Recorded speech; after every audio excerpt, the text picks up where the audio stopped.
నెల్లూరు నగరంలోని స్థానిక 17వ division incharge Utukuru Dattatreya ఆధ్వర్యంలో నిర్వహించిన తెలుగుదేశం పార్టీ ఆత్మీయ సమావేశం సందర్భంగా రూరల్ ఎమ్మెల్యే టీడీపీ అభ్యర్థి కోటంరెడ్డి శ్రీధర్ రెడ్డి సమక్షంలో పలువురు యువత వినయ్, రమేష్, గిరీష్ రాజు ఆధ్వర్యంలో భారీగా చేరారు.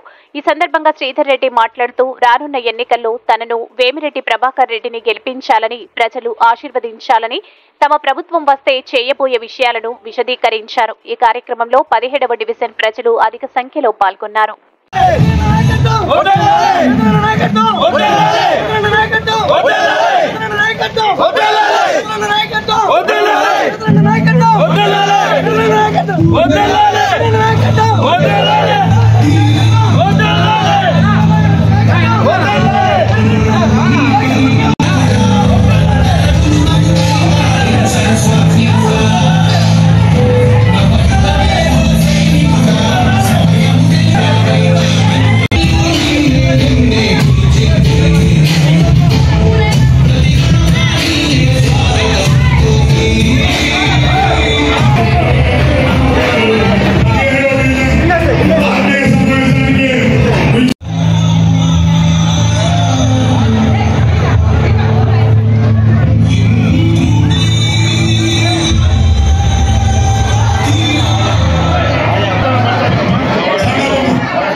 కూర్చున్నదానికి కారణం మే 11వ తారీఖున ఎన్నికలు వస్తున్నాయి.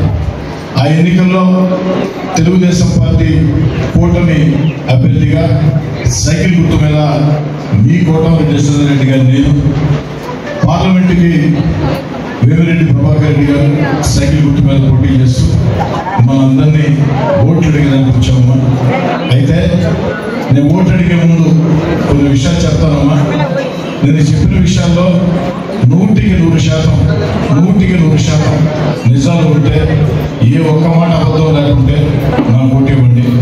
లేదు నేను చెప్పిన మాటల్లో చిన్న పొరపాటు ఉన్నా మీరే లేచి నన్ను అడగొచ్చని చెప్పని కూడా కోరుకుంటూ గురించి ఒకే ఒక్క మాటలో చెప్పాలంటే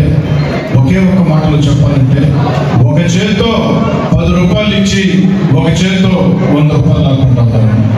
ఒక్కసారి ఆలోచన చేయండి. ఈరోజు కూరగాయల ధరలు ఎంత, నిత్యావసర వస్తువుల ధరలు ఎంత, ఉప్పు, పప్పు, నిప్పు, బియ్యం, ఇంట్లో కావాల్సిన సరుకులంతా కూడా మీరే కొనుక్కొని వస్తారు కాబట్టి ఆ ధర ఎంత. అన్నిటికీ మించి తల్లి దుర్మార్గం ఏంటంటే 9 సార్లు పెంచిన కరెంటు ఛార్జీలు.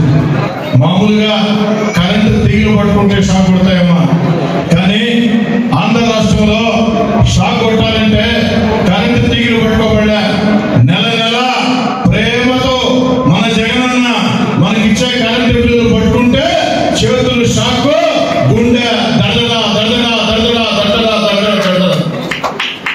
పోతే తల్లి ఆ రోజు గ్యాస్ ఎంత ఉంది, ఈ రోజు గ్యాస్ ఎంత. ఇక ఒకటి కాదమ్మా, ఎన్ని రకాలు ఉన్నాయి. ఆఖరికి కష్టపడి ఒక స్థలం కొనుక్కోవాలంటే ఆ స్థలం రిజిస్ట్రేషన్ ఛార్జీలు కూడా పెంచేసిన పరిస్థితి. ఇన్ని రకాలుగా ప్రజల మీద భారం ఇస్తూ ఓ చేతితో 10 రూపాయలు ఇచ్చి ఓ చేతితో 100 రూపాయలు లాక్కుంటున్నారు.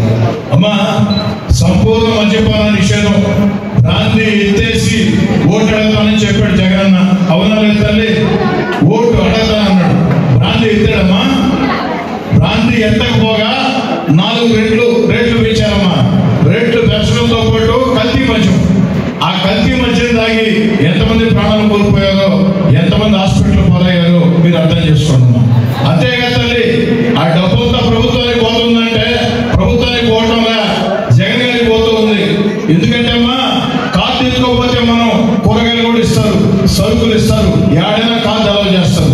బ్రాంతి షాపులో మాత్రం డబ్బులు ఇస్తేనే బ్రాంతి బాటిల్. ఎందుకంటే కార్డు గారు పెడితే అకౌంట్లోకి వచ్చేస్తుందమ్మా, లెక్కలు చూపించాలి సెంట్రల్ గవర్నమెంట్కి. అందుకని చేతితో డబ్బులు ఇస్తే ఆ బస్తాలు ఎక్కడికి తీసుకోకపోవచ్చు. కాబట్టి ఆఖరికి మన ప్రాణాలతో కూడా మన ఆరోగ్యం